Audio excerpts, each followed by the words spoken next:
नमस्कार, आप देख रहे हैं हिमाचल न्यूज। आइए जानते हैं आज के प्रमुख समाचार और दिन भर की बड़ी सुर्खियां।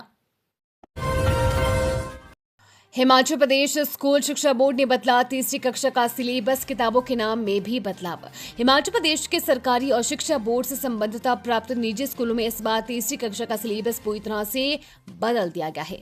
ये परिवर्तन नई शिक्षा नीति के तहत NCERT द्वारा किए गए पाठ्यक्रम में बदलावों के अनुरूप किया गया है। प्रदेश स्कूल शिक्षा बोर्ड ने तीसरी कक्षा के लिए नई पाठ्य पुस्तकों को तैयार करवाकर सभी स्कूलों में वितरित कर दिया है, ताकि नए सत्र की पढ़ाई सुचारू रूप से शुरू हो सके। नए सिलेबस के अनुसार अब हिंदी विषय के लिए रिमझिम भाग 3 की जगह वीणा पुस्तक को शामिल किया गया है। गणित विषय के लिए मैथ मैजिक बुक 3 को हटाकर मैथ मेला और अंग्रेजी विषय के लिए मैरीगोल्ड बुक 3 की जगह संतूर नामक पुस्तक पढ़ाई जाएगी। ये बदलाव विद्यार्थियों को अधिक रोचक, व्यवहारिक और समग्र ज्ञान देने के उद्देश्य से किए गए हैं। NCERT के निर्देशों के अनुसार ये पाठ्यक्रम परिवर्तन सभी सरकारी और बोर्ड से मान्यता प्राप्त निजी स्कूलों में लागू किया है। इससे बच्चों को सीखने की प्रक्रिया को अधिक सरल, सुलभ और प्रभावी बनाने की उम्मीद की जा रही है। नेता प्रतिपक्ष जयराम ठाकुर बोले, न्यूनतम किराया बढ़ाकर सरकार ने गरीब लोगों पर बढ़ाया बोझ। नेता प्रतिपक्ष जयराम ठाकुर ने बसों के न्यूनतम किराए को दोगुना करने के सरकार के फैसले की निंदा करते हुए आमजन विरोधी कदम बताया है। उन्होंने कहा कि मध्य और गरीब परिवार की यात्रा का एकमात्र साधन ही सरकारी और निजी क्षेत्र की बसें हैं। उनके न्यूनतम किराए में दोगुना की वृद्धि करने से हर परिवार पर हर महीने कम से कम 1,000 रुपए से ज्यादा का बोझ आएगा। नेता प्रतिपक्ष जयराम ठाकुर ने कहा कि सरकार की नाकामियों की वजह से पहले ही आम आदमी का जीना मुश्किल हुआ है। ऐसे में सरकार का यह फैसला प्रदेश के गरीब और मध्यम वर्ग पर किसी आफत से कम नहीं है। सरकार को अपने फैसले पर पुनर्विचार करना चाहिए। ये फैसला हिमाचल के आम गरीब व्यक्ति के खिलाफ है।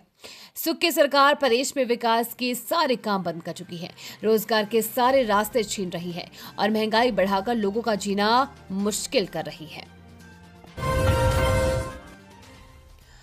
मंत्री विक्रमादित्य सिंह के खाते से पैसे निकालने की कोशिश, शातिर ने सचिवालय कर्मचारी बनकर बैंक में किया था कॉल।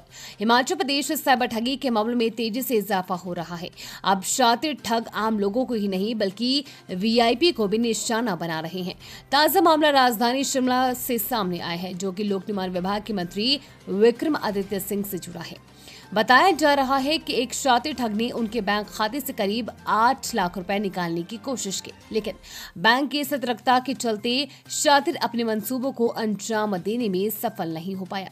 यूको बैंक की शाखा प्रबंधक प्रिया छाबड़ा ने बालूगंज थाना में इस बाबत शिकायत दर्ज करवाई है। शिकायत के मुताबिक बैंक में एक कॉल आई, जिसमें कॉल करने वाले ने खुद को सचिवालय का कर्मचारी बताया और मंत्री के खाते से एक जरूरी कार्य के लिए RTGS के माध्यम से बड़ी रकम ट्रांसफर करने की बात कही।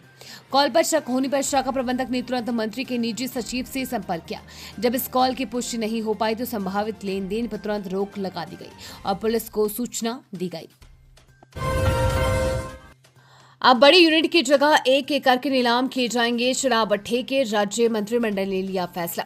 हिमाचल प्रदेश में अब शराब ठेकों को बड़ी यूनिट की जगह 1 एकड़ के नीलाम किया जाएगा। शराब के करीब 400 ठेकों का आवंटन नहीं होने पर राज्य मंत्रिमंडल ने यह फैसला लिया है। शनिवार को मुख्यमंत्री सुखविंदर सिंह सुक्खू की अध्यक्षता में कर एवं आबकारी विभाग की ओर से विस्तृत प्रस्तुति दी गई। सरकार ने निर्देश दिए कि 2-3 दिन में नीलामी प्रक्रिया को पूरा किया जाएगा। इस दौरान भी अगर कारोबारियों ने शराब के ठेके लेने में दिलचस्पी नहीं दिखाई तो सरकार के निगम और बोर्डों को ठेके लेने का काम नहीं दिया जाएगा। इस व्यवस्था के तहत एग्रो इंडस्ट्री कॉर्पोरेशन, हिमफेड और SIDC के माध्यम से शराब बेची जाएगी। उद्योग मंत्री हर्षवर्धन सिंह चौहान ने बताया कि एक ठेके की नीलामी करने के फैसले से छोटे कारोबारियों को भी काम करने का मौका मिलेगा। शनिवार को हुई बैठक में विभागीय अधिकारियों ने बताया कि शराब ठेकों की बड़ी यूनिट होने के चलते बेस प्राइस काफी अधिक बढ़ गया है। इस कारण कारोबारी ऊंची बोली नहीं लगा रहे हैं। अधिकांश मंत्रियों ने सुझाव दिया कि बड़ी यूनिट की जगह एक ठेके को नीलाम किया जाए।